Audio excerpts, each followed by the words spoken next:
Hi everyone, జై జనసేన. గోపాలకృష్ణ లక్ష్మి స్వాగతం.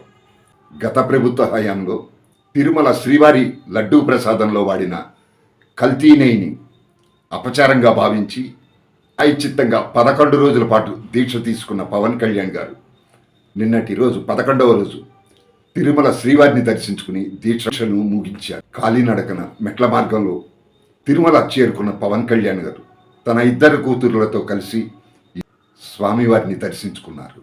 అనంతరం దీక్ష విరమించారు. తిరుమల శ్రీవారిని దర్శించుకున్న సందర్భంగా డిప్యూటీ సీఎం శ్రీ పవన్ కళ్యాణ్ గారి చిన్న కూతురు పోలేనా అంజన తిరుమల ఆచారాలను గౌరవిస్తూ టీటీడీ నియమావళిని గౌరవిస్తూ డిక్లరేషన్పై సంతకం పెట్టారు. పోలేనా అంజన మైనర్ కావడంతో ఫాదర్ గార్డియన్గా ఉన్న శ్రీ పవన్ కళ్యాణ్ గారు కూడా సంతకం పెట్టారు డిక్లరేషన్ మీద. ఆ తర్వాత తన 2 కూతుళ్లతో కలిసి స్వామివారిని దర్శించుకున్నారు పవన్ కళ్యాణ్ గారు. పరమ పవిత్రమైన తిరుపతి శ్రీవారి దేవాలయంలో నిబంధనలు ఎవరికైనా ఒక్కటేనని మాటల్లో కాకుండా చేతల్లో చేసి చూపించారు పవన్ కళ్యాణ్ గారు. ఆంధ్రప్రదేశ్ ఉప ముఖ్యమంత్రి శ్రీ పవన్ కళ్యాణ్ గారు స్వయంగా తన కూతురుతో డిక్లరేషన్ మీద సంతకం చేయించి సాంప్రదాయాన్ని గౌరవించడం అంటే ఇది అని స్పష్టం చేశారు. కోట్లాది మంది హిందువుల ఆరాధ్య దైవమైన శ్రీ వెంకటేశ్వర స్వామి దేవాలయంలో రూల్స్ ఎవరికైనా ఒక్కటే అని స్వయంగా ఆచరించి చూపించారు పవన్ కళ్యాణ్ గారు. ఉప ముఖ్యమంత్రిగా పవన్ కళ్యాణ్ గారు సంతకం పెట్టకపోయినా అధికారులు ప్రశ్నించేవారు కాదు ఆలయ ప్రవేశానికి. కానీ పవన్ కళ్యాణ్ గారు మాత్రం నిబంధనలు ఎవరికైనా వర్తిస్తాయని చెప్పి మాటల్లో చెప్పటమే కాదు ఆచరించి చూపించారు. కానీ ఇదే జగన్మోహన్ రెడ్డి గత 5 సంవత్సరాల్లో ముఖ్యమంత్రిగా అనేక పర్యాయాలు పర్యటించారు.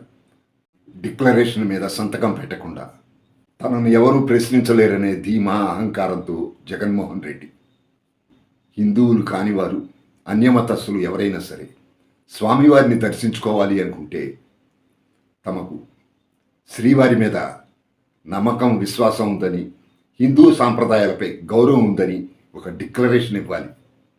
ఇది గతంలో ఎప్పుడో చెన్నారెడ్డి గారు ముఖ్యమంత్రిగా ఉన్న టైంలో అక్కడ అన్యమతస్థుల ప్రచారం జరుగుతోందన్న వివాదంతో ఒక చట్టం తీసుకొచ్చారు. అది ఒక సాంప్రదాయంగా నియమావళిగా తిరుమలలో ఉంది. పవన్ కళ్యాణ్ గారి చిన్న కుమార్తె తన తల్లి క్రిస్టియన్ కావటం వల్ల క్రిస్టియానిటీ, తండ్రి హిందువు కావటం వల్ల హిందూ, ఈ 2 మతాలని గౌరవిస్తున్నారు, ఆచరిస్తున్నారు. అయినా కానీ డిక్లరేషన్ మీద సంతకం పెట్టడానికి ముందుకొచ్చింది. ఆ చిన్న పాపకు ఉన్న ఇంగిత జ్ఞానం జగన్మోహన్ రెడ్డికి లేకపోయింది. పవన్ కళ్యాణ్ గారి కుటుంబ సభ్యులు డిక్లరేషన్ మీద సంతకం పెట్టి ఆదర్శంగా నిలిచారు. పవన్ కళ్యాణ్ గారు తన సభల్లో తరచూ చెప్పే మాట, తప్పు చేస్తే నీకో చట్టం నాకో చట్టం కాదు, పవన్ కళ్యాణ్ తప్పు చేసిన తల తీసే చట్టం తీసుకొస్తాను అంటారు. అది ఇప్పుడు ఆచరించి చూపించారు. నిబంధనలు అన్నవి నీకు వర్తిస్తాయి, నాకు వర్తిస్తాయి, అందరికీ వర్తిస్తాయి. ఈక్వాలిటీ బిఫోర్ లా అంటారు పవన్ కళ్యాణ్ గారు. చట్టం నిబంధనలు అందరికీ వర్తించాలనుకుంటారు పవన్ కళ్యాణ్ గారు. మరి జగన్మోహన్ రెడ్డి గారేమో తనని డిక్లరేషన్ అడుగుతున్నారు అని డిక్లరేషన్ ఇవ్వాల్సి వస్తుందన్న ఉద్దేశంతో తిరుమల పర్యటనను కూడా రద్దు చేసుకున్నారు. నిన్నటి రోజు పవన్ కళ్యాణ్ గారి చిన్న కుమార్తె పోలేనా అంజన, ఆమె ఒక మైనర్ క్రిస్టియన్, డిక్లరేషన్ మీద సంతకం పెట్టి ఆలయ ప్రవేశం చేసింది. ఆ పాపకున్న చిన్న పాపకున్న ఇంగిత జ్ఞానం కూడా జగన్మోహన్ రెడ్డికి లేకపోయింది. పవన్ కళ్యాణ్ గారిని చూసి నేర్చుకోవాలి. పాలకులు ఎలా ఉండాలి అన్నదానికి ఒక బిగ్ ఎగ్జాంపుల్ పవన్ కళ్యాణ్ గారు. యథా రాజా తదా ప్రజ అంటారు.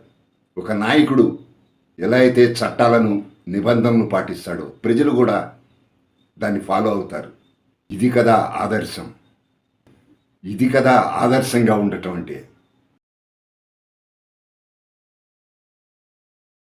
ఫ్రెండ్స్, ఇది ఈరోజు టాపిక్. మీకు నచ్చిందని అనుకుంటున్నాను. నచ్చిన వాళ్ళు లైక్ చేయండి, నచ్చిన వాళ్ళు డిస్లైక్ చేయండి. లైక్ మాత్రం చేయండి, షేర్ చేయండి. ఈ కంటెంట్ మీద మీ అభిప్రాయాన్ని కామెంట్గా తెలియజేయండి. సబ్స్క్రైబ్ చేసుకుని వారు, కొత్తగా చూస్తున్న వారు సబ్స్క్రైబ్ చేసుకోగలరు. వీడియో చివరి వరకు చూసినందుకు ధన్యవాదాలు. మళ్ళీ మరో వీడియోతో మీ ముందుకు వస్తాను. అప్పటి వరకు take care. Bye bye. Thank you subscribers.